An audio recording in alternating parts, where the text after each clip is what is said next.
Bonsoir tout le monde. Bonsoir. Permettez-moi de vous dire merci de votre présence parce que nous sommes là à la suite du meeting du 18 mars qui a eu cette particularité, c'est que depuis les événements de 1977, aucun parti, aucun groupe n'avait fait un meeting pour dénoncer l'ensemble des crimes de 1977. Et donc, l'objectif est lequel? Aujourd'hui, l'objectif va se situer à quel niveau? Rappelez-vous, lors de ma dernière intervention, 18 mars, j'avais dit ceci, que je ne trahirais pas cette cause. Mais alors aujourd'hui, si trahison il y en aura, ça sera du côté du peuple. Pourquoi? Parce qu'il est presque établi aujourd'hui, et toutes les conditions sont réunies, pour dire que nous avons pris l'autorité sur la personne de M. Sassou Nguesso, et que la terre du Congo ne saurait être sa propriété. Nous mettons fin à la dictature et à la présence de M. Sassou Nguesso comme président de ce pays-là. Vous devez déjà prendre acte de cela. Et que si vous n'acceptez pas, si vous-même vous ne vous battez pas, la trahison ne sera pas de mon côté, mais la trahison est de votre côté. C'est ainsi que je vais commencer par une première question.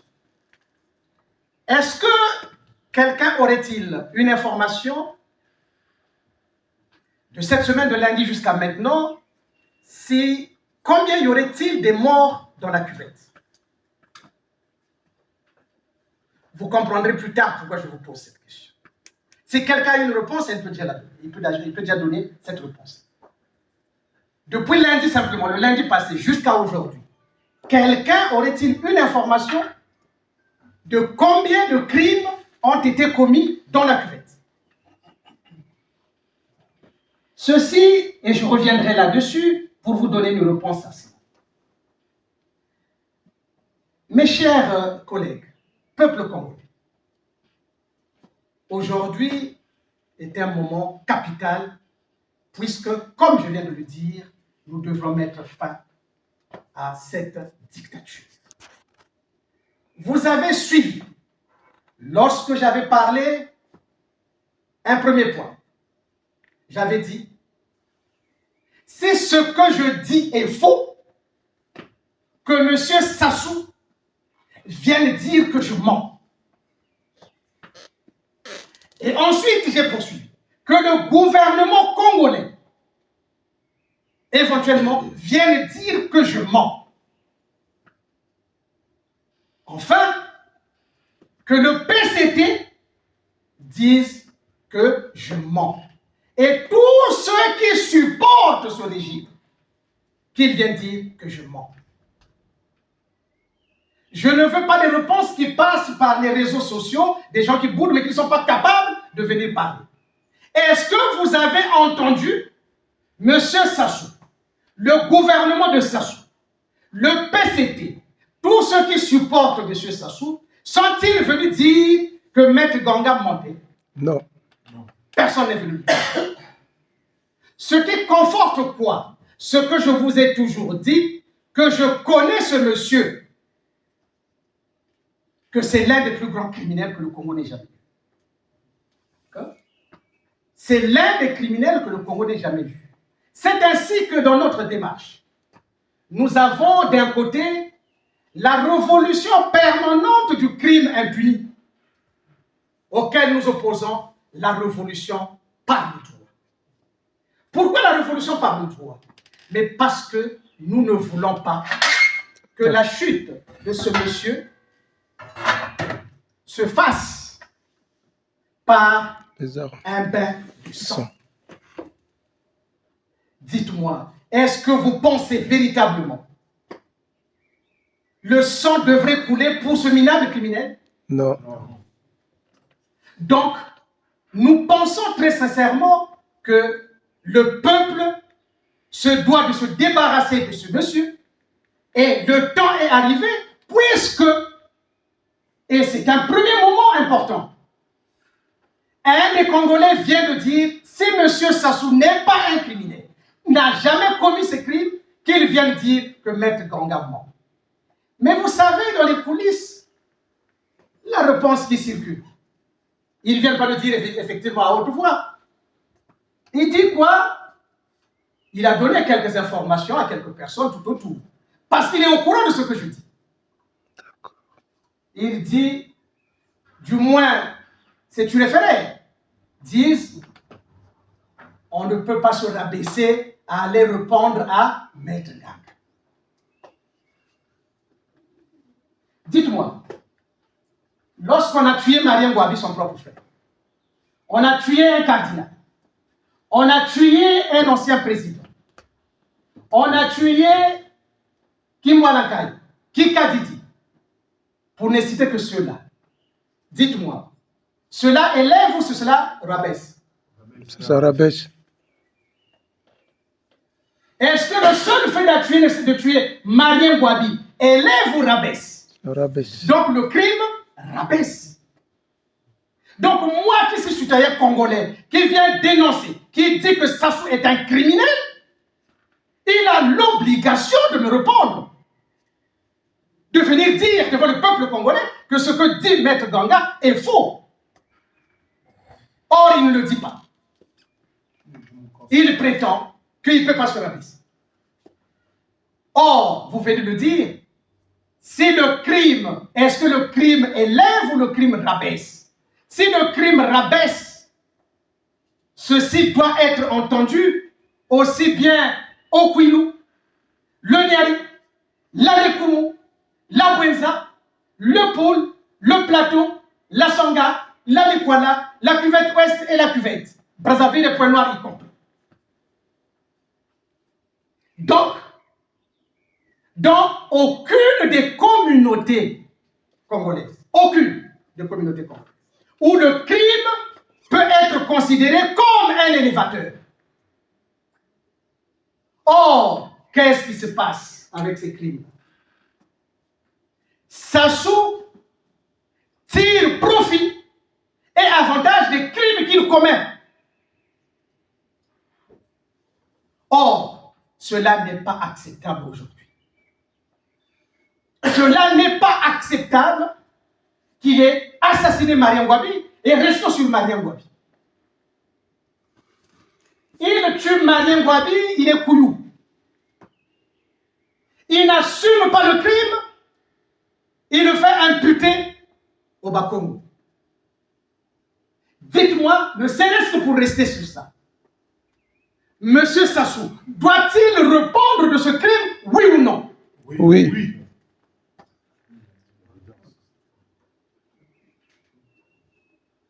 Qu'est-ce que Sassou vient de dire?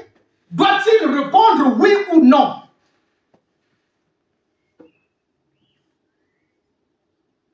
Donc vous voyez, lorsque je vous avais dit que M. Sassou se cache derrière la loi, c'est la plus grande découverte, j'allais dire copernicienne, s'agissant du système de Sassou Nguesso.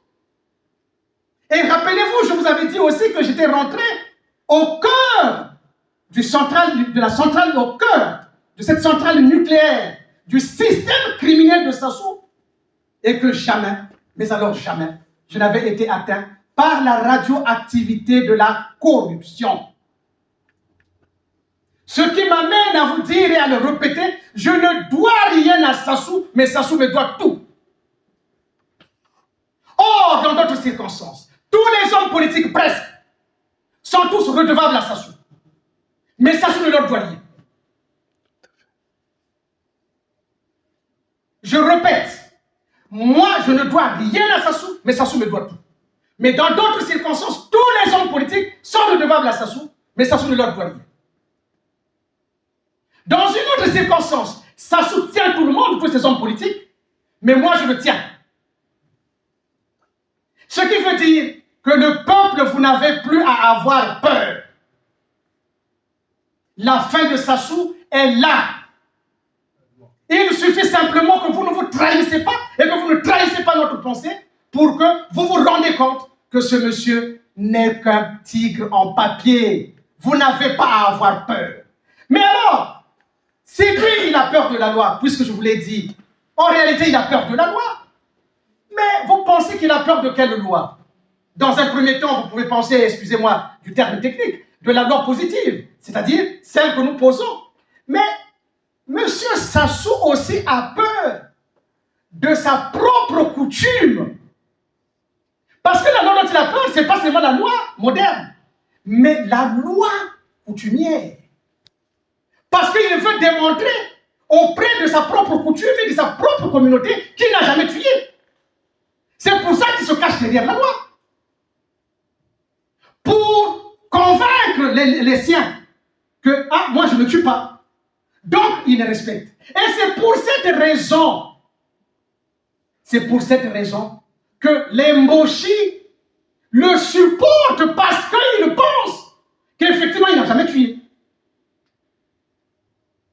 Or, vous comprendrez, toutes les communautés, quelle que soit leur position sur l'axe de l'évolution, cette évolution est équidistante d'une même raison, c'est-à-dire d'une même justice. Je veux dire quoi? Que toutes les communautés, quelles qu'elles soient, ont ce que l'on appelle la contrainte sociale, c'est-à-dire l'interdit. Il y a toujours un interdit, quelles que soient les communautés que vous avez. Dans la communauté Moshi, le crime aussi est interdit. Et pour revenir à la question que je vous posais, il y a eu combien de crimes dans la cuvette de lundi jusqu'à aujourd'hui? Il n'y en a pas eu. Mais pourquoi il n'y en a pas eu? Mais parce que donc, même chez les Mboshi, le crime est interdit. Parce qu'autrement, ils auraient passé le temps à tuer, à tuer, à tuer. Pourquoi ils ne le font pas? Pourquoi ils ne le font pas? C'est parce qu'eux aussi ils savent que le crime est interdit. Et Sassou sait que le crime est interdit. Et pour annihiler la conscience des Mboshi, il leur donne des contreparties. Et c'est à partir de ces contreparties qu'il arrive à les tenir. Vous comprenez? Et donc, aujourd'hui, la question qui se pose, et vous voyez d'ailleurs, comment M. Sassou use du mensonge pour faire en sorte que la communauté Mboshi soit derrière lui. Au nom de quoi? Au nom, c'est notre pouvoir. Voilà la fausse bonne idée qu'il véhicule. C'est notre pouvoir. Mais je veux vous révéler aujourd'hui, le pouvoir de Sassou n'est pas son pouvoir. Si les frères du Nord pensent que le pouvoir de Sassou est son pouvoir, ça veut dire qu'ils n'ont rien compris. Le pouvoir de Sassou est le pouvoir de la France-Afrique. Le pouvoir dont on prétend être le pouvoir de Sassou n'est que le pouvoir de la France-Afrique, mais les victimes sont congolaises. Retenez ça. Mais la France-Afrique, c'est qui? Mais c'est celui qui nous a colonisés. Mais nous avons des parents, notre vieille classe, des gens qui sont morts pour libérer ce pays-là. Ils se sont battus contre ces colons. Et aujourd'hui, par une espèce de mensonge outrancier, ils ont pris qui? Ils ont pris M. Sassou, non seulement qui dirige, mais qui est dirigé. Donc, les crimes que commet M. Sassou, il les commet au nom de la France-Afrique. Au nom de la France-Afrique. Donc, si les Mboshi croient que c'est leur pouvoir, eh bien, c'est simplement une façon de faire croire, de leur faire croire qu'ils ont le pouvoir, mais en réalité, il se sert d'eux. Parce que, pourquoi dit-il par exemple, si moi à midi je suis parti, à 13h vous ne serez plus. Pourquoi il leur dit? Pourquoi il dit encore certains, quel est l'avenir des Mboshi? Dites-moi, les Mboshi ont fait quoi? On n'a rien fait. Mais voilà, parce qu'il faut le savoir, que eux-mêmes les Mboshi viennent nous dire, ils ont fait quoi? Or, les Mboshi n'ont jamais demandé à Sassou va tuer les gens. Avez-vous entendu les Mboshi se réunir chez eux là-bas et dire Sassou va tuer les gens pour nous? Non. Voilà. Voilà ce qu'il faut faire. Voilà. Ok? Donc, il s'agit aujourd'hui d'éclairer nos frères du Nord en disant que Sassou les utilise. Quand il commet ses crimes au nom de la France-Afrique, il ne commet pas au nom des Mboshi. Les Mboshi n'ont rien à voir. Parce que, comme je vous ai dit tout à l'heure, il y a aussi l'interdit chez eux.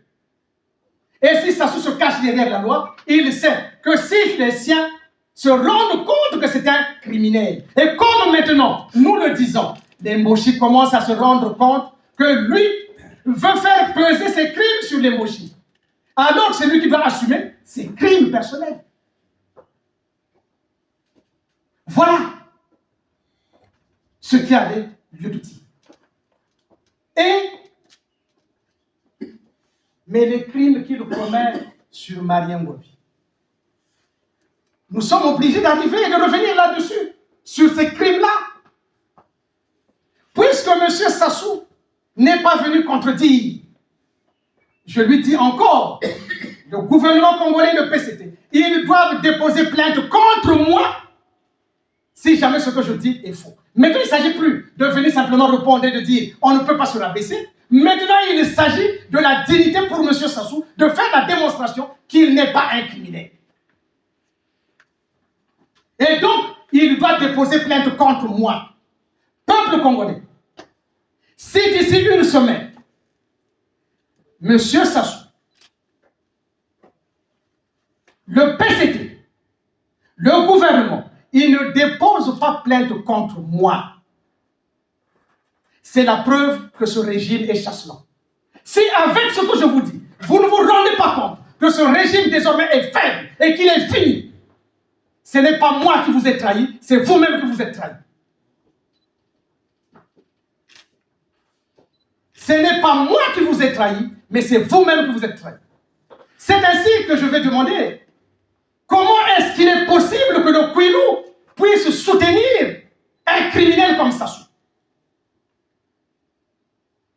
Or, rappelez-vous, je vous avais dit à un moment donné, comment est-il possible que le plus petit nombre puisse faire le plus grand mal au plus grand nombre? Comment est-il possible que le plus petit nombre puisse faire le plus grand mal au plus grand nombre? Mais simplement parce que dans chaque région, ce régime-là a des complices. Dans chaque région, je dis bien, ce système a des complices. Or, il s'agit pour nous désormais de couper le lien ombilical de tous les complices de toutes les régions contre ce monsieur. Le Kouilou d'abord, vous devez lâcher ce criminel.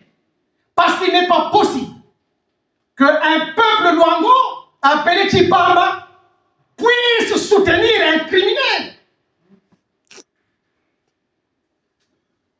Parce que, il faut savoir, Sassou sans le Kouilou, il ne tiendra pas 24 heures. Sassou sans le Kouilou, il ne tiendra pas 24 heures. Mais le Kouilou sans Sassou restera le Kouilou. Tout à fait, frère.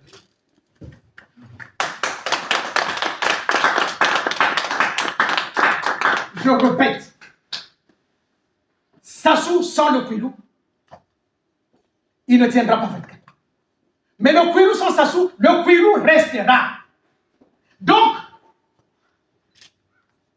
la région et le peuple du Kwilu, vous devez à tout prix chercher tous les complices qui sont en lien avec ce régime-là pour pouvoir couper ce lien. Le Kwilu, livrer ce criminel, ce n'est qu'un criminel. Il n'est rien d'autre. Depuis quand les Congo-Luango peuvent être supporters d'un criminel? Moi qui vous parle, mes chers collègues, peuple congolais, je reviendrai là-dessus, il faut que je vous le dise. Je me suis battu bec et ongles pour la vie du colonel Sou. Je serai toujours fier de vous le dire. Et tête haute, je me suis battu pour la vie du colonel Sou. Mais qui l'a tué? Sassou l'a tué. Dites-moi s'il s'agissait éventuellement, puisque souvent c'est ce langage-là, Maître Ganga, c'est les tribalistes. Je veux qu'on me dise, entre moi qui défends la vie du colonel Sou, et Sassou qui l'élimine, qui l'assassine, qui est tribaliste? Sassou.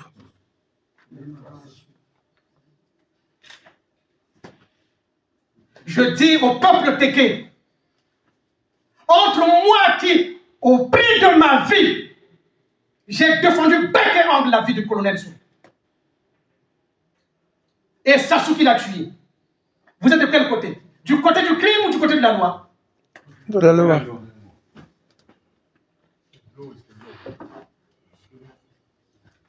Et le Nyari, il est temps, avec toutes les complicités qu'il a, il est temps que vous lâchez ce criminel. Lâchez-le. Et je vous donnerai d'ailleurs les solutions à venir avant qu'on ne termine cette grande communication. Lâchez ce criminel. Le Nyari sans Sassou restera le Nyari. Mais Sassou sans le Nyari ne sera plus. Le Nyari survivra à Sassou. Vous n'avez donc aucun intérêt, mais alors aucun intérêt, à considérer que vos ennemis sont ailleurs. Votre principal ennemi, c'est Sassou. De la même façon, l'ennemi du pouvoir de Marien Ngouabi à l'époque, c'était qui? Eh bien, c'est Sassou. La preuve, qu'est-ce qu'il a fait? Il a tué. Mais il n'a pas assumé le crime. Il n'a pas assumé le crime. Et l'ennemi du pouvoir de Sassou aujourd'hui, c'est qui? C'est la loi. Même Sassou lui-même ne le sait pas. Mais en réalité, l'ennemi du pouvoir de Sassou, c'est Sassou lui-même. Pourquoi? Mais parce qu'il passe le temps à tuer et que finalement, aujourd'hui, la loi le rattrape. La loi le rattrape. La Bouenza. Est-ce que oui ou non Sassou doit répondre des crimes de Marien Ngouabi et de Kimbouala Nkaya, par exemple? Doit-il répondre de ces crimes-là? La Bouenza, je pose la question. Oui. Livrez ce criminel-là. La Bouenza, ne le soutenez plus parce que vous n'avez pas cette conscience bestiale. Qu'il s'agisse du Nyari, du Kwilu, vous avez une conscience normative. Vous excluez tout ce qui concerne le crime. Il en est de même donc pour la Bouenza. La Koumou, la même chose. Est-ce que vous savez qu'en continuant à coopérer avec lui, vous le faites passer pour celui qui n'a jamais commis ces crimes-là? Or, il s'agit là du pire criminel que le Congo n'ait jamais fait. Donc, la Koumou aussi, vous devrez lâcher et libérer ce criminel. Vous devez lâcher ce criminel. Et que dirais-je du poule? Que dirais-je du poule? autant de sang, autant de crimes. Vous préférez être dans la torpeur et la peur alors qu'il s'agit d'un criminel? Vous qui avez toujours eu peur de la loi et non du criminel, aujourd'hui, vous avez peur d'un criminel au lieu d'avoir peur de la loi.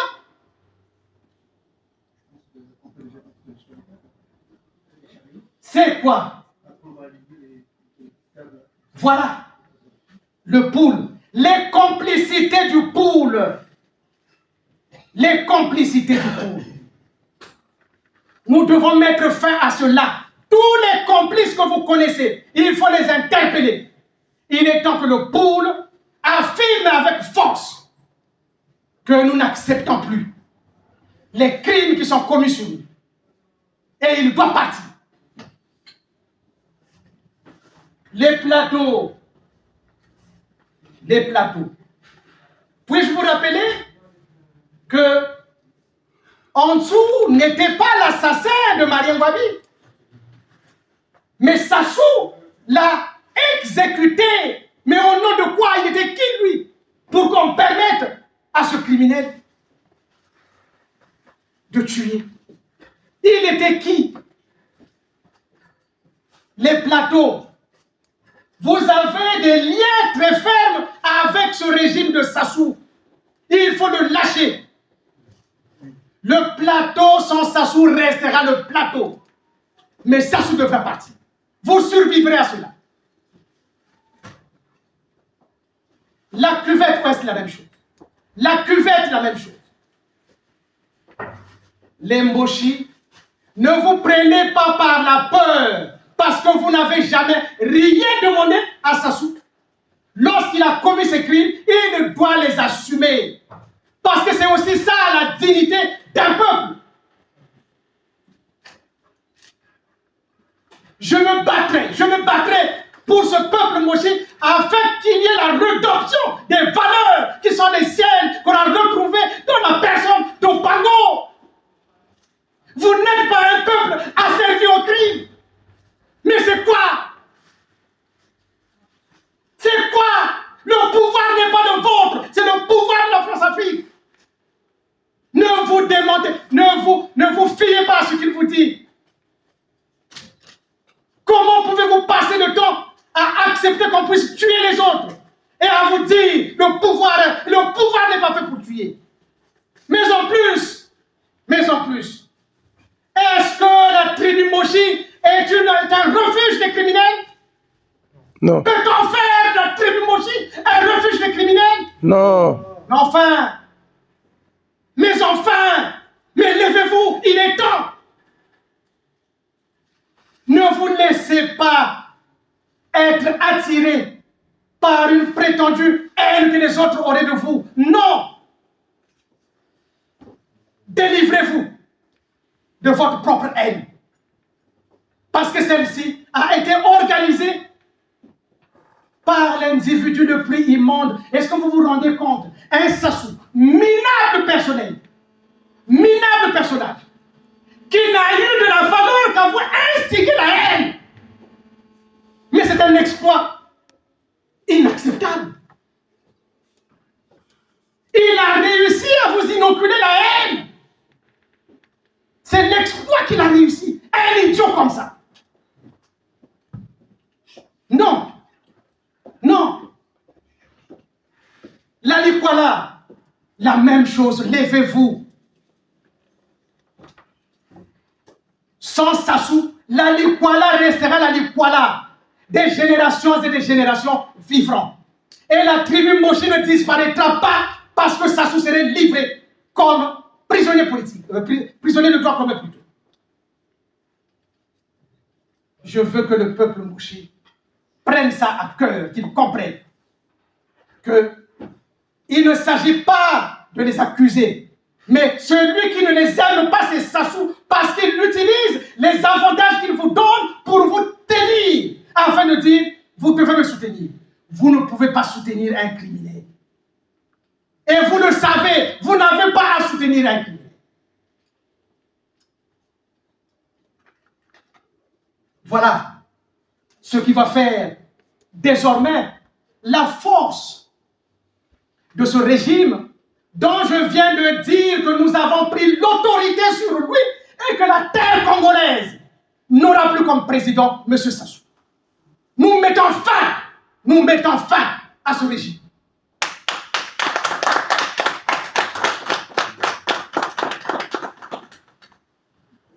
Mes chers compatriotes, je veux vous expliquer comment est-ce que finalement, pour éviter un bain de sang, que la révolution par le droit est l'arme fatale.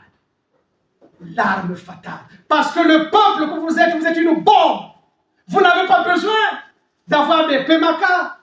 Non, vous n'en avez pas besoin.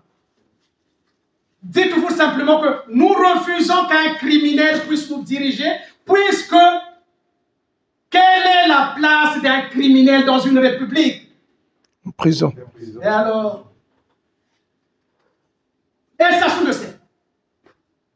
Qu'il doit être arrêté maintenant. Et ce que nous allons démontrer tout à l'heure. En vous expliquant d'abord, merci. Excusez-moi. En venant maintenant sur l'affaire du 5 juin, qui va être la conséquence du retour à l'ordre constitutionnel. Tout le monde a parlé du 5 juin, mais vous voyez bien que tout le monde, quand il en parle, c'est toujours sur le plan politique. Et c'est cela, toujours sur le plan politique. Parce qu'ils ont du mal à apprécier les choses sur le plan du droit. Parce que eux, ils ne font que de la politique, c'est-à-dire des menteurs. Et comme je disais, si aujourd'hui, il y a des hommes politiques qui vous disent qu'ils font de la politique, c'est que c'est des menteurs. C'est des menteurs. Et je vais vous donner encore d'autres indices. Si vous avez des groupes de gens qui vous disent qu'ils font de la politique, mais ils ne désignent pas Sassou comme étant criminel, ça veut dire qu'ils sont du côté du crime. Parce qu'aujourd'hui, le Congo est divisé en deux. Soit on est du côté du crime, soit on est du côté de la loi. Il n'y a pas une autre distinction qu'on puisse faire. Ce n'est pas possible aujourd'hui. Et ceux qui ont été habitués à ne faire que de la politique politicienne, ils sont mal en point. Parce que quoi qu'il en soit, ils doivent dire, ils sont de quel côté? Du côté du crime ou du côté de la loi? Quelqu'un peut venir dire à Maître Ganga que, puisque je prends la loi, je suis tribaliste. Non. Mais les crimes ont un caractère tribal. Vous prenez l'assassinat de Marien Ngouabi. C'est Sassou qui commet son forfait, c'est Sassou. Donc, crime individuel. Ensuite, il tribalise ce crime-là. Bakongo, Babomi. Donc, vous voyez, il tribalise son propre crime. Et ensuite, il le politise. C'est le CMP. Voilà ce qu'est Sassou. Voilà ce qu'est. Mais, nous allons quand même essayer de revenir sur, vous me permettrez, dans ce crime de Marien Ngouabi, il y a un personnage important qui a été tué. Tout le monde est important, hein? Tout le monde est important. Mais il s'agit aujourd'hui de m'adresser au PCT. Je dis au PCT. C'est Sassou qui a tué le président Marien Ngouabi, qui était donc le président du PCT. Comme dit le PCT va-t-il déposer plainte contre Sassou? Je le leur recommande fortement. Ils doivent tirer le soutien à ce criminel. Le PCT, si vous êtes véritablement un parti digne de ce nom, Maître Ganga dit Sassou est un criminel, c'est lui qui a tué Marien Ngouabi. Maintenant, si le PCT ne le fait pas, le PCT est donc un parti refuge de criminels. Complice, quoi. Ok? si le PCT ne dépose pas plainte et ne retire sa confiance à l'endroit de M. Sassou, c'est que le PCT est un parti refuge des criminels. Alors, le peuple, que peut-on faire de ce parti? Dissoute. Maintenant, si le PCT ne peut pas déposer plainte contre Sassou, je demande que le PCT dépose plainte contre moi pour atteinte et au trouble à l'immortalité de l'esprit de Mariam Wabi.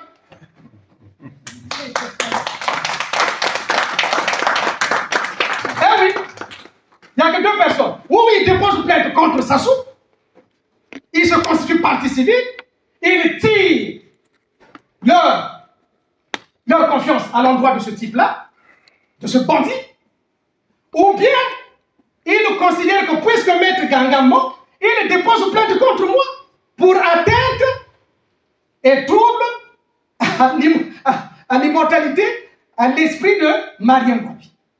Donc je suis en train de créer un trouble à l'immortalité. Parce que vous savez, non, il est immortel, non? C'est ce qu'ils disent. C'est ce qu'ils Donc, disent. je suis en train de troubler l'immortalité de l'esprit de Mariam. Voilà les deux. Le PCT doit déposer plainte. S'il ne dépose pas plainte, il est donc complice de crimes commis par Sassou, par Mariam Wabi. Et donc, qu'est-ce qui se passe? Ils se contentent des postes que Sassou leur donne. Ils sont contents. Mais ils ne savent pas les souffrances endurées par les enfants Mariam Wabi, par Madame Mariam Wabi, sur la base de ce crime-là. Aujourd'hui, les enfants Sassou, je ne connais pas leur nom, mais les enfants Sassou aujourd'hui, ils sont contents d'avoir un père comme Sassou. Ils ne sont devenus ce qu'ils sont parce qu'ils ont un papa criminel. Ils ne seraient jamais arrivés là où ils sont arrivés s'ils n'avaient pas ce criminel de papa. Maintenant, vous savez, il y a une chose. C'est que ces enfants-là, au moment où je parle, s'ils entendent ça, ils auront mal que je dise ça de leur père. N'est-ce pas? Ils auront mal. Normalement, oui. Mais ils doivent dire à leur papa, qu'ils demandent à leur papa, papa, est-ce que ce que dit Maître Ganga est vrai? Parce que autrement, ils doivent essayer de porter en eux la souffrance des enfants qui Kadidi, Kimboalakaya, Sambadankumbi. Ces enfants-là ont perdu leur père très tôt. Ils seraient peut-être ce qu'ils ne sont pas aujourd'hui. Mais on a brisé l'évolution. Vous avez entendu, Sambadankumbi, il avait presque des larmes. Les enfants Sassou, votre père a enrayé la vie de ces parents-là. Ces enfants-là n'ont pas eu l'amour paternel. Mais imaginez un seul instant, parce que le nombre de pouvoirs, le nombre de temps qu'a passé Sassou au pouvoir, c'est ce nombre de temps qu'il serait en prison jusqu'aujourd'hui. Dites-moi, est-ce que ces enfants-là auraient eu l'avenir qu'ils ont aujourd'hui? Non.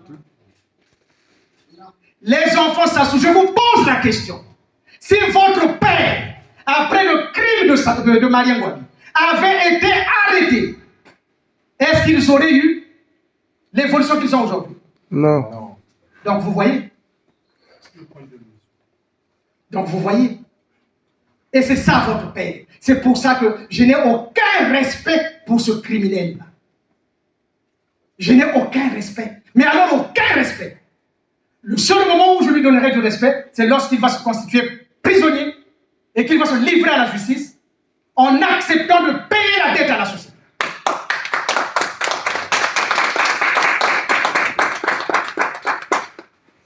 Donc voilà.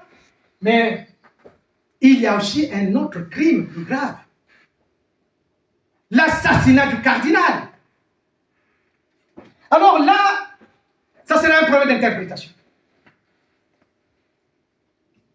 Comment est-il possible l'Église catholique du Congo puisse recevoir en son sein le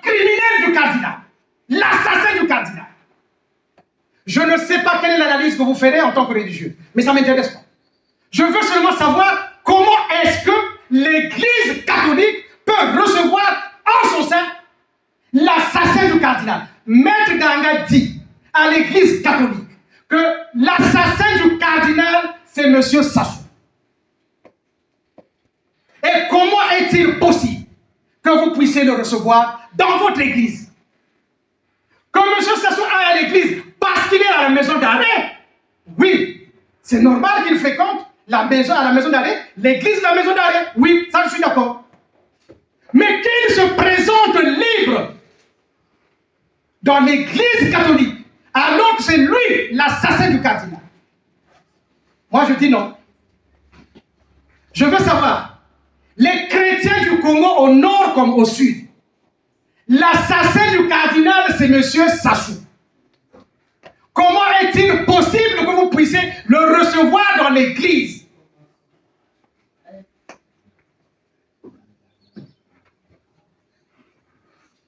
Oui, c'est parce que les gens de l'église là où sont des assassins comme M. Sassou, c'est normal.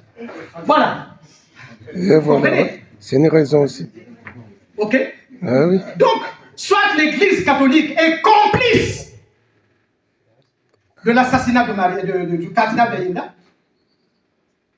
auquel cas, cette Église catholique n'a plus rien à voir chez eux. Parce qu'ils sont complices. J'avais dit à l'époque qu'il s'agissait d'un crime transcendant. On a tué le visage de Dieu. Or, il y a une chose qu'il doit savoir l'Église catholique. Sassou se prend pour un Dieu chez lui. Sassou, après avoir tué le cardinal, qui est le visage de Dieu sur terre chez nous, il se prend pour le Dieu. Donc dites-moi, l'Église catholique, votre Dieu c'est qui? C'est Sassou? Ah non. Eh oui. Je dis à l'Église catholique, ils doivent dire, s'il faut le répéter, Maître Ganga a dit que l'assassin du cardinal Émile Biayinda, c'est M. Sassou, et que nous, l'Église catholique, nous nous levons pour condamner cet assassinat. Je veux que l'Église catholique dise que nous condamnons l'assassinat du cardinal Émile Biayinda par M. Sassou. Et il n'a pas à fréquenter l'Église catholique. Les chrétiens, vous ne devez pas accepter que M. Sassou, minable criminel, qu'il vienne prier avec vous dans l'église.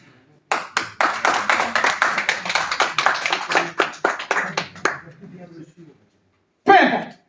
Comment voulez-vous? Comment est-il possible?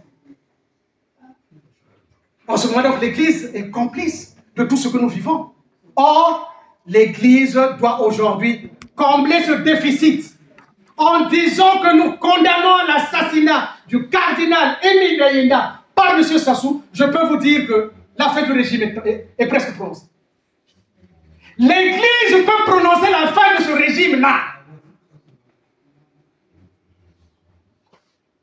Les chrétiens du Congo, l'église a la lourde responsabilité de mettre fin à ce régime. Il suffit simplement qu'il déclare que nous avons entendu de la part de Maître Ganga que l'assassin du cardinal Émile Biayinda, c'est M. Sassou. Maintenant, je dis encore que M. Sassou dépose plainte. Que M. Sassou dépose plainte contre moi. Rappelez-vous, je vous avais dit que dans le ring, nous sommes deux.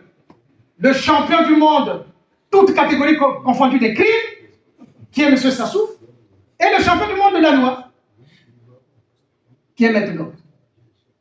Donc, pour passer à autre chose, tout à l'heure, je vous disais, nous allons revenir sur l'affaire du 5 juin. Tout le monde en a parlé, mais en réalité, qu'est-ce qu'ils vous disent?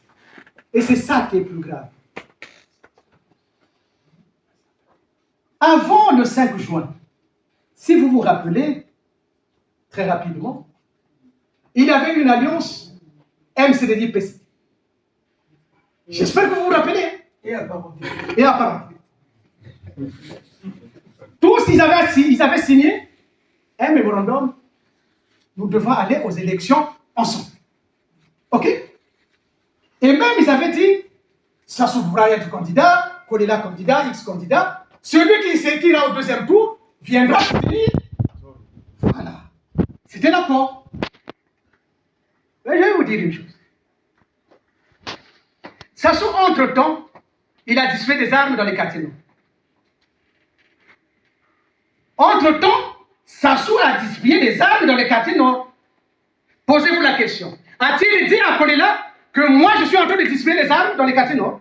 Non. Bon, si c'était un pacte, un accord, est-ce que cet accord est de bonne foi? Non. Ne serait-ce que ça.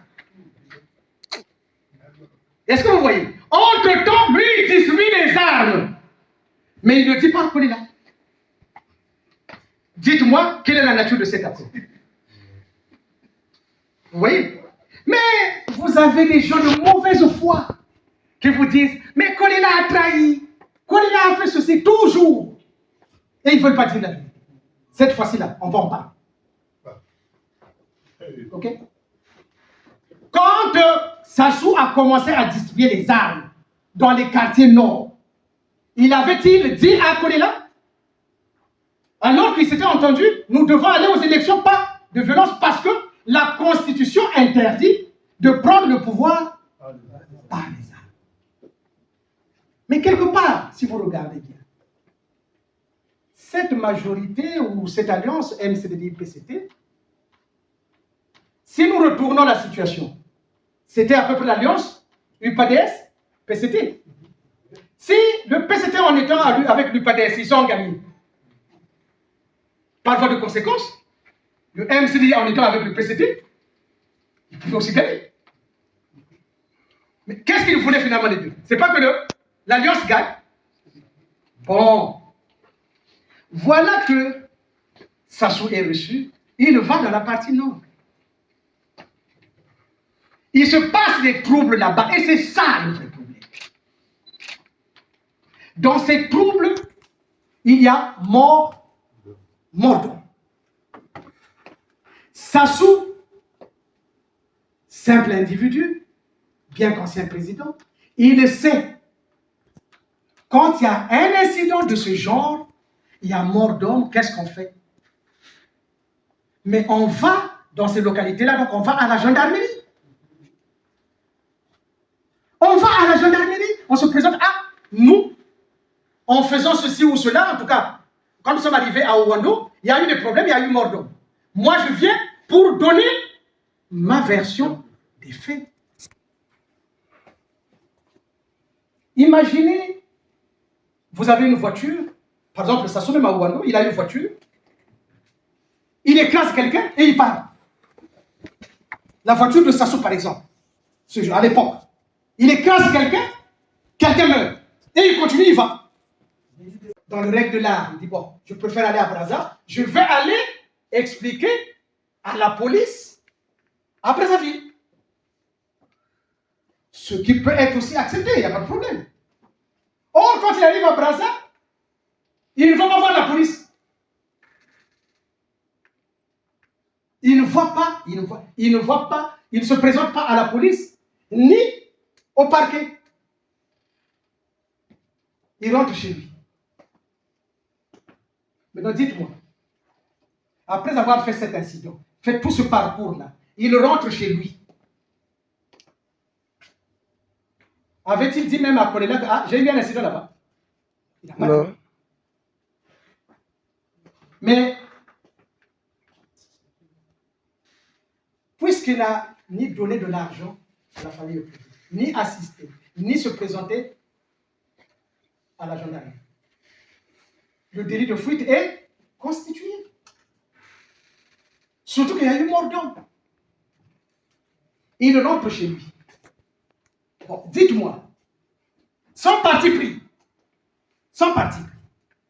est-ce que pour cet acte-là, M. Sassou méritait d'être interpellé? Oui, tout à fait.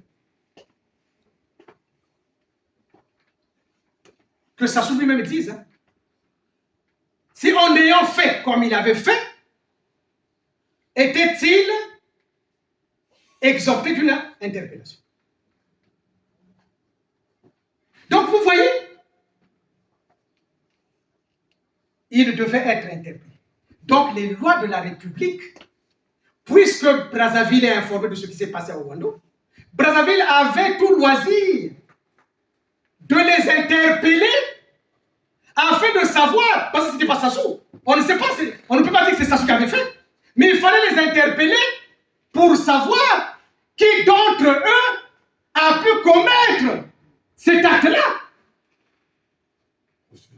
Est-ce que Sassou n'avait pas le droit de coopérer avec la justice? Si, si. Je dirais le droit, l'obligation. Non, c'est l'obligation. L'obligation. N'avait-il pas l'obligation? Hein? N'avait-il pas l'obligation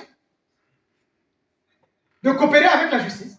Ou du moins, donner les informations qu'il pouvait détenir pour l'accomplissement des actes d'enquête. Quel était le problème?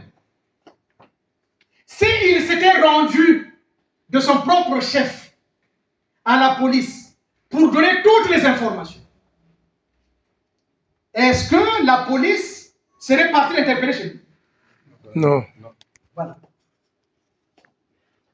On va l'interpeller. Il dit, on est venu m'attaquer. Alors là, je suis désolé de vous le dire, mais alors les Congolais, dans l'art de la médiocrité, il n'y a pas d'eux. Il n'y a pas d'eux. Parce qu'un individu ne peut pas dire, alors qu'il y a les lois de la République, dire on est venu m'attaquer. On dit on est venu m'arrêter. Celui qui peut dire qu'on est venu m'attaquer, c'est l'État. L'État va dire nous sommes attaqués. Si l'État dit ça, ça veut dire quoi? La guerre. Nous sommes attaqués par l'extérieur. Sassou était attaqué par l'extérieur. Non. Donc vous voyez. Mais il dit encore on est venu m'attaquer. Mais qui est venu l'attaquer? Et c'est ça. Les lois de la République sont faites lorsque trouble à l'ordre public a été occasionné, il doit être interpellé. À défaut, s'il ne s'est pas rendu. Or, il est parti de Ouando jusqu'à Brazzaville en arguant les autorités judiciaires. Donc, vous voyez. Or, nous avions tous l'obligation de protéger la Constitution de 92. Sassou y compris. Maintenant, dites-moi, alors que Sassou dit on est venu m'attaquer. Lui, hein, on est venu m'attaquer. Lui, il dit on est venu m'attaquer. Dites-moi, pourquoi les quartiers nord ont pris les armes? Eh oui. Et à quel moment les quartiers nord se sont retrouvés avec des armes de guerre? Or, vous savez que la distribution de ces armes de guerre constitue déjà une infraction. La preuve, il a eu Mokoko avec ça. Non? Les Mokoko ont été condamnés pour ça. À tête à la sûreté. Mais la tête à la sûreté, c'est la détention des armes de guerre. Au combi, c'est la même chose. Hein? Onyangé, pareil. Donc lui, il a distribué. Mais ça, il n'avait pas dit à Kolela. Donc, dans cet accord entre Kolela et Sassou, qui est de mauvaise foi? Sassou. Voilà. Maintenant, nous allons aller plus loin. Mais pourquoi des gens comme Okomi Salissa, les vagués soi-disant, il y a beaucoup de noms, des gens qui prétendaient, ils avaient les institutions de 92, à titre personnel, à chacun d'eux, leur avaient fait quoi? À ceux qui avaient pris les armes. Posez la question à chacun qui avait pris des armes, à titre personnel. Si ça se dit, moi, on est venu m'attaquer. Ok, lui, on a attaqué. Bon, ok. Mais les autres, ils ont pris des armes. Pourquoi? Alors, de deux choses l'une. Si c'était prémédité, est-ce que c'est la naissance de l'État du Nord? Ils ont protégé quoi? L'État du Nord? Alors, il faut qu'on le sache. Maintenant, les choses, il faut le dire. Comment ça se fait que c'est Sassou, lui, qui dit on est venu m'attaquer, mais le quartier Nord a pris les armes? Pourquoi? Chacun d'eux qui a pris les armes se défendait contre quoi? Contre quel type d'agression? Parce que si moi, on met Sassou, si il dit on est venu m'attaquer, c'est qu'on a agressé, non? Disons qu'on a agressé. Restons sur ce point. On a agressé, ok, on a agressé. Mais lui, on a agressé. Mais les autres, qu'est-ce qu'on leur a fait?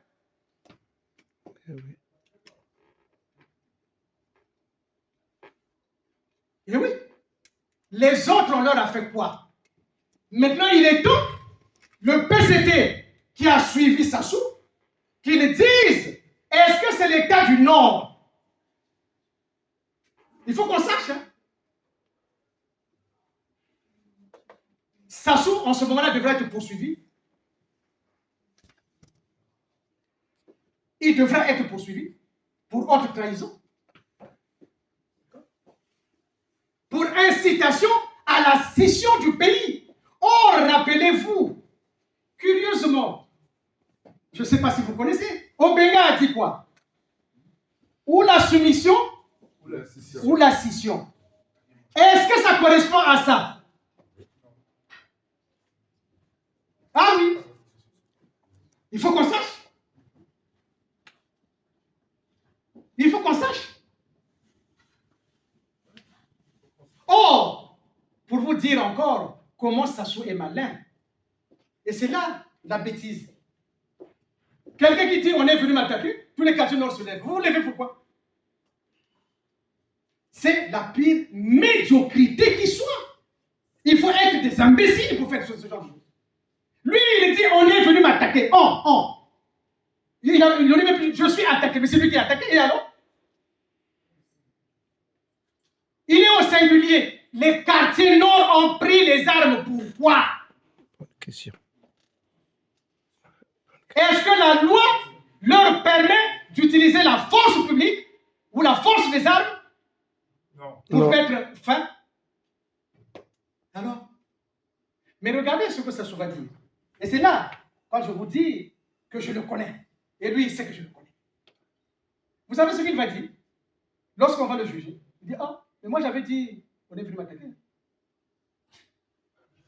Dites-moi, quel est l'argument que vous allez donner? Non, mais il faut être sérieux. Hein? Sassou, vous le jugez sur ça, il va dire, mais moi j'avais dit, on est venu m'attaquer, point. Avait-il donné l'ordre à ces gens-là de prendre les armes? Est-ce que vous avez entendu Sassou? Vous l'avez entendu? Non. Dites non, les casiers, prenez les armes. Non. Il avait dit ça? Non. Il a dit, on est venu m'attaquer. Donc, si vous voulez l'inculper, vous aurez du mal à l'inculper. Il a dit, on est venu m'attaquer. Moi, je n'ai jamais demandé à qui que ce soit de venir m'attaquer. De venir pour moi. Et c'est là où je viens vous donner un deuxième concept très important. Là où les lois ne sont pas souveraines, le crime est souverain. Je répète. Là où les lois ne sont pas souveraines, le crime est souverain.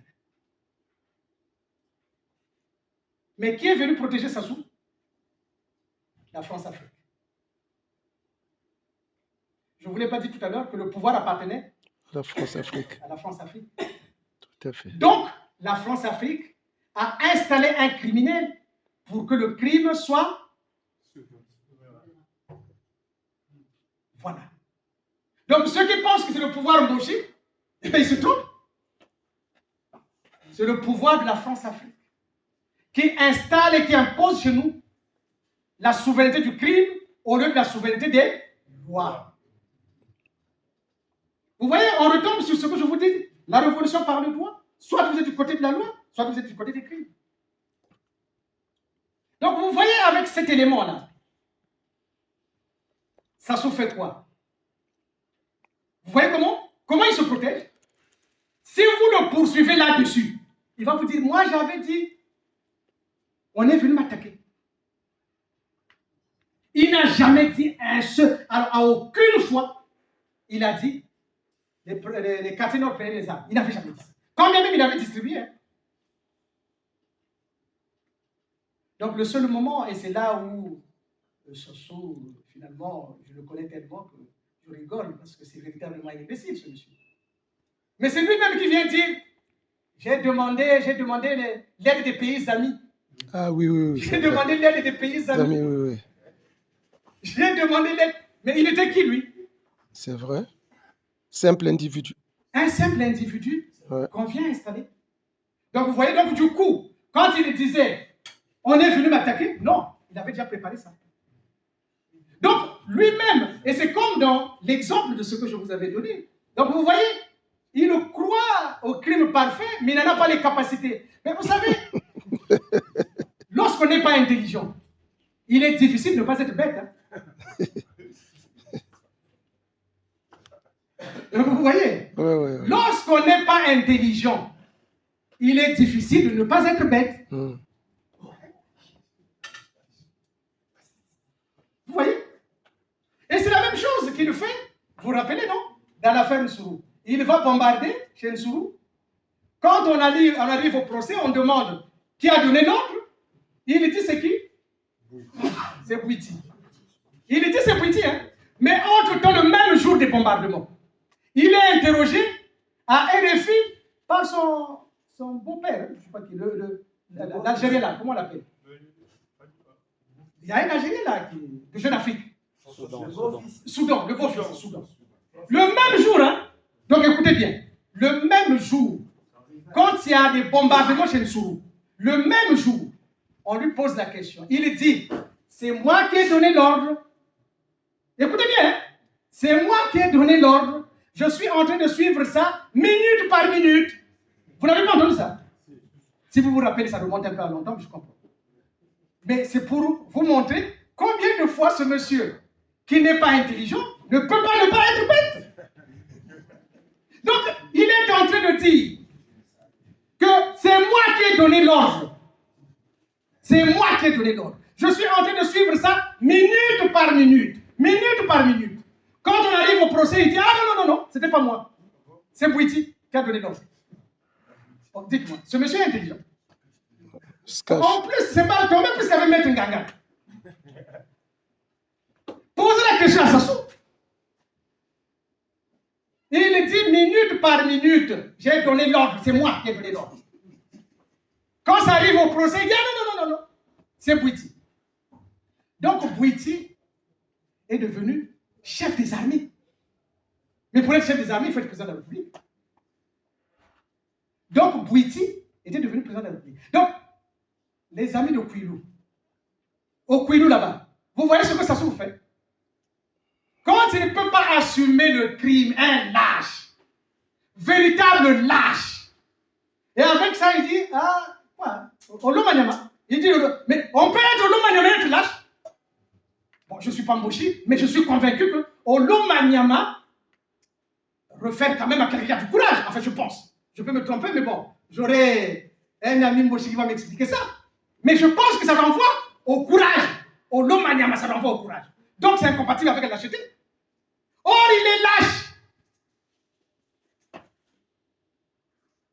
Il est lâche. Et comme je le dis de temps en temps, vous voyez, il utilise la loi. Quand il utilise la loi, c'est pour faire quoi? Vous voyez ce que ça se fait? Quand il commet des crimes, il n'y a pas de procédure. Ces crimes à lui, il n'y a pas de procédure. Mais il mène des procédures contre des criminels qui n'ont pas de crimes. Les crimes de Sassou sont sans procédure. Mais il ouvre des procédures contre des criminels sans crime.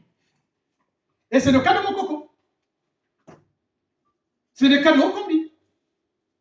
Là, j'ai appris, bon, mais enfin c'est chacun qui veut, hein, que non, les gens vont faire une marche pour Mokoko. Pour l'arbitraire à Mokoko. Mais Mokoko n'a jamais été sujet d'arbitraire. Attention. Alors, il faut que les gens le sachent. Quand on ne connaît pas, on demande. Mokoko n'a jamais été l'objet d'arbitraire. Mais Mokoko a été l'objet d'injustice du fait de la perversion de la loi par Sassou. Je répète, pour que ce soit compris. Mokoko n'est pas sujet arbitraire. Il n'a jamais été l'objet d'arbitraire. Celui qui a été l'objet d'arbitraire, c'est Yombi Opango, qui a été en garde à vue pendant 11 ans sans jugement. Ah ouais. Oui, ça c'est l'arbitraire. D'accord. Yombi a été l'objet d'arbitraire parce que depuis 78, hein, corrigez-moi, 79, 79. Non, 79. Depuis 79, jusqu'à la conférence nationale, il avait été privé de liberté sans aucun jugement. Ah, mais Mokoko a fait l'objet d'un jugement. oui. Et c'est là que vous voyez que Sassou blague avec vous. Heureusement qu'il y a Maître Nganga, parce que sinon vous n'en sortirez pas. Mais je vous assure. Mais il blague avec vous. Mais il va dire quoi à ceux qui vont faire la marche? Il dit, oh, mais on a déjà rendu le jugement. Il doit purger sa peine. Alors, si vous dites qu'on a fait le jugement, vous allez dire non. Est-ce que vous allez dire non? Il n'a pas été jugé. Si. Et voilà. Il a été condamné. Oui. Dabila n'a pas été jugé. Il n'a pas été condamné. Si. Il n'a pas purgé sa peine. Et... Mais vous là aussi. Mais il va vous dire qu'il doit purger sa peine. Or, ce que fait Sassou, il pervertit la loi du peuple à son profit pour s'en prendre à Mokoko, à Okombi, à X, même à Maître Nganga, à Onyami et consorts. Voilà ce qu'il fait. Il pervertit la loi à son profit. Donc dire que nous allons faire la marche parce que Mokoko est arbitrairement arrêté, c'est faux. C'est faux. Il ne faut pas mentir les gens. Quand on ne connaît pas, on demande. Vous voyez? Bon, il ne s'agit pas de faire de polémique. Hein. Il s'agit simplement d'expliquer à ceux qui pensent qu'ils connaissent alors qu'ils ne connaissent pas. Échangeons-nous les informations. Parce que, qu'est-ce que ça va donner? Vous savez, posez la question à Mokoko. Entre être libéré par le peuple qui chasse Sassou Nguesso, qui pervertit sa loi, et sortir donc Mokoko, ou demander à Sassou de sortir Mokoko, Mokoko va préférer quoi? Demandez à Mokoko. Hein? Le droit. Si le peuple sort Mokoko, il le sort en homme libre. Mokoko deviendra homme libre. Si le peuple sort Mokoko, du fait de la perversion faite par Sassou, des lois du peuple, le peuple chasse Sassou, Mokoko sortira. Ok? Et il sortira en homme libre. Mais si Sassou le sort, il sort en esclave. Maintenant, faites le choix. Ceux qui aiment le coco, soit disant moi je n'aime pas mon coco, hein, c'est ce qu'on a dit, je n'aime pas mon coco. Mais moi je veux qu'il sorte homme libre. Maintenant, ceux qui aiment mon coco, ils veulent qu'il sorte quoi? Esclave. Vous voyez? Alors, nous allons aller vers la fin. C'est que, vous voyez que finalement, M. Sassou a mis en péril les institutions. Est-ce que nous sommes en droit d'accepter qu'un criminel devienne un constituant au point de mettre en péril les institutions? Non, non, non. Voilà. Donc c'est le retour à l'ordre constitutionnel. Ce qui nous amène à ceci, que nous devons proclamer désormais la Convention 92 qui va appeler de ce jour. Nous appelons de ce jour ceux qui avaient la légitimité de 92 de nous rejoindre. De rejoindre le peuple de la Convergence 92. Ceux qui avaient la légitimité, parce que c'est ceux-là qui doivent être nos véritables interlocuteurs.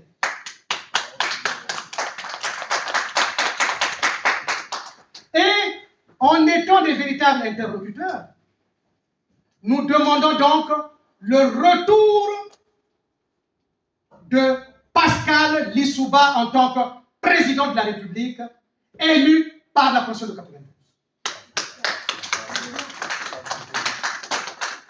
Maintenant, là est le problème. J'ai dit le retour de Lissouba. Moi, je m'en fous. Hein. Que vous l'aimez, que vous ne l'aimez pas, moi, je m'en tiens à la loi. Maintenant, les gens intelligents diront, mais Lissouba est mort. Notamment les gens du PCT. Tout le monde hésite. Mais Lissouba est mort, comment il va revenir? Eh bien, il faut qu'il revienne. Parce que je vais vous poser la question suivante. Comment savez-vous que Lissouba est mort? Comment ne savez-vous que Lissouba est mort?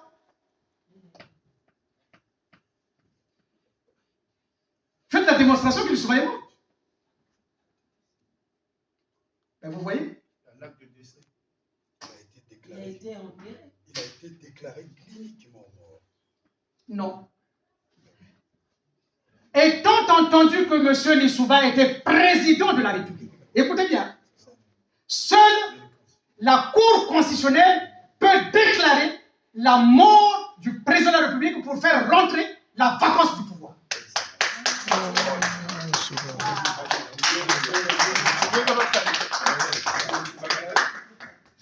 Je répète, hein? Je répète.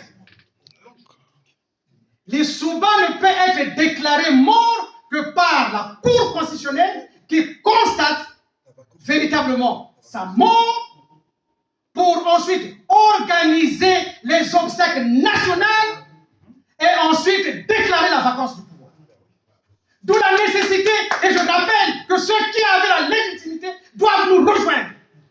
Autrement, nous les poursuivrons le moment venu. La loi. La loi. La loi. Ok? Donc, voilà. Voilà. Et il est temps aujourd'hui, finalement, de rassurer un peu tout le monde. Monsieur Sassou, nous avons dit, doit être arrêté dans les plus brefs délais. Et nous demandons à la force publique, au Haut Conseil, comment ça s'appelle? Le Haut Commandement, dirigé par Oko, d'arrêter Sassou. Maintenant, les gens vont me dire, mais comment est-ce possible? Et je vais vous expliquer.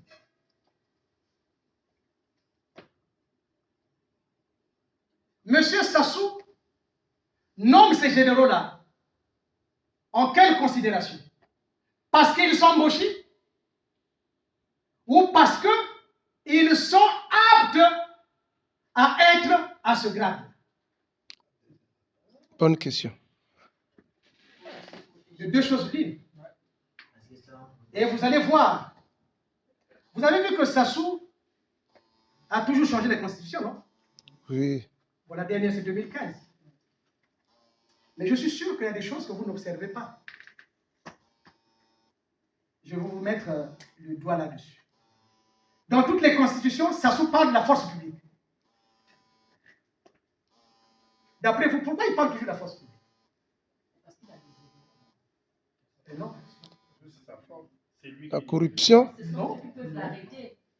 Mais écoutez, ce monsieur, il peut faire du Congo ce qu'il veut, non? Tout à fait. Pourquoi dans la Constitution, il ne dit pas que non, c'est ma milice? Pourquoi il ne dit pas ça? Mais il peut écrire. Les militaires, la police et tout, c'est ma milice à moi. Pourquoi il ne l'écrit pas dans la Constitution? Il leur donne le statut de force publique. Vous savez pourquoi?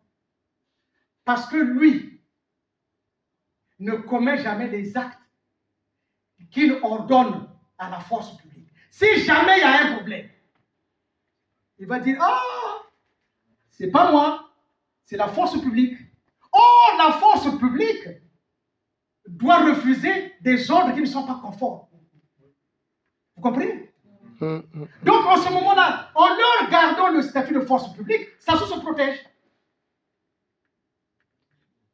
Mais pourtant, il leur fait commettre des actes qui relèvent pratiquement de la milice. En réalité, c'est des miliciens. Oh, s'ils sont des miliciens, ce ne sont plus ces miliciens qui sont concernés, c'est Sassou directement. Or, en mettant la force publique, il met un écran. Vous comprenez? Il met un écran. Donc, nous disons à la Convergence 92, les généraux qui sont nommés là, pour nous, c'est la force publique. La vraie force publique, qui sont au service donc de la loi. Maintenant, si Sassou, lui, il est non en considération parce qu'ils sont embauchés, parce qu'ils sont ceci, c'est son problème parce que ces gens-là n'ont jamais demandé qu'ils commettent des crimes. Est-ce que vous comprenez? Ces généraux-là n'ont jamais demandé d'être général. Ils n'ont jamais demandé. Et ils n'ont jamais demandé à Sassou de commettre des crimes. Donc, nous allons faire en sorte que cette force publique, quelle qu'elle soit, ils auront un droit acquis de leur grade, de leur fonction, pourvu qu'ils arrêtent M. Sassou. Parce que s'ils sont force publique, ils ne peuvent l'être que conformément à la loi. Ils doivent donc arrêter. Donc, M. Okoye, moi j'ignore de quelle tribu qu'il est, mais je sais que c'est un Congolais. Il fait partie de la force publique et il doit arrêter M. Sassou.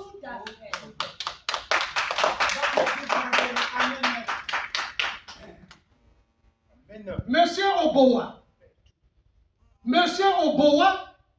je ne sais pas s'il est à la présidence, je ne sais pas qui il est, directeur du domaine président, je ne sais pas qui quoi, mais il est proche. Ils doivent arrêter Sassou. Ils doivent l'arrêter.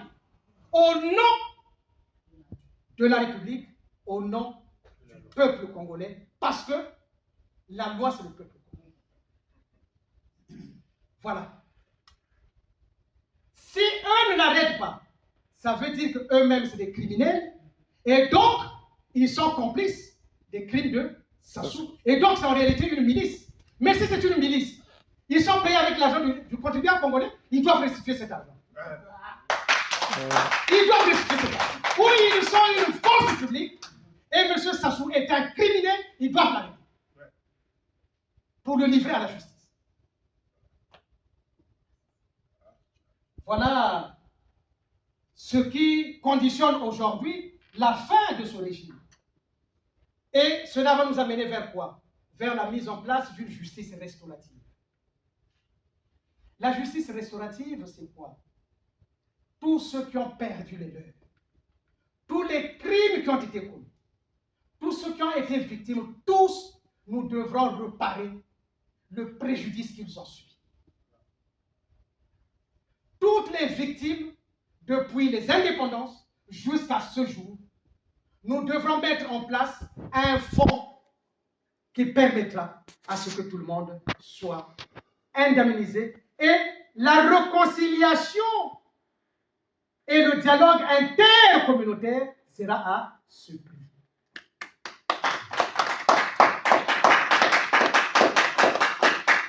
Nous devons avoir donc un Congo où nous allons tous respecter la loi, mais que le crime qui est la destruction de l'humanité ne devra plus avoir cours. Et donc, faisons en sorte que le Congo, à partir d'aujourd'hui, les points clients que nous avons mis en place, le retour à l'ordre constitutionnel avec la Convention 92, le retour donc de tous ceux qui avaient la légitimité, qui doivent nous rejoindre. Le peuple de la Convergence 92 les attend. Et l'Issouba doit revenir parce que seule l'institution de la Cour constitutionnelle devra constater la mort de M. Lissouba, du président Lissouba, l'organisation des obsèques nationales et la déclaration de la vacance. C'est ça la révolution parle. Ensuite, la justice restaurative qui aura pour but de réparer tous les préjudices subis par ces victimes. Donc, la famille Mariango, les conjurés du 12, tous ceux qui ont subi, je leur demande tous de déposer plainte ou du moins de prendre contact avec Convergence qui va mettre en place un numéro de téléphone où tous ceux qui veulent parler, doivent prendre contact avec Convergence puisqu'on met en place une commission à ce sujet. On mettra en place une commission à ce sujet. Déposez les plaintes, n'ayez pas peur. Et déposez vos plaintes contre X éventuellement avec audition de Maître Ganga. Comment puis-je vous dire que je vous aime et que je suis en plein avec vous, que je ne vous trahirai pas, si ce n'est vous dire qu'en déposant des plaintes, mettez le nom de Maître Ganga Amédée. Ce n'est pas trop vous demander. Dites que vous ignorez tout, mais que c'est Maître Ganga. Donc déposez vos plaintes en disant, nous, on ne savait pas. Mais comme Maître Ganga l'a dit, nous demandons l'audition de Maître Ganga. Voilà. Et la condition d'un retour au Congo sera peut-être subordonnée à ça, puisqu'il faut qu'on m'entende après des commissions rogatoires, si tant est qu'ils connaissent la procédure. D'accord? Donc voilà, faisons en sorte que notre Congo soit reformé par le dialogue intercommunautaire, sans pour autant qu'on ait à recourir à la violence, parce que là où les personnes se parlent, il n'y a pas de mort. Là où les personnes se parlent, il n'y a pas de mort. Il n'y a aucune raison aujourd'hui qu'il en soit autrement. Et donc, faisons en sorte que le Congo soit dirigé par des personnes aux pensées hautement élevées et non par des personnes aux pensées bassement grégaires. Et j'ai fini.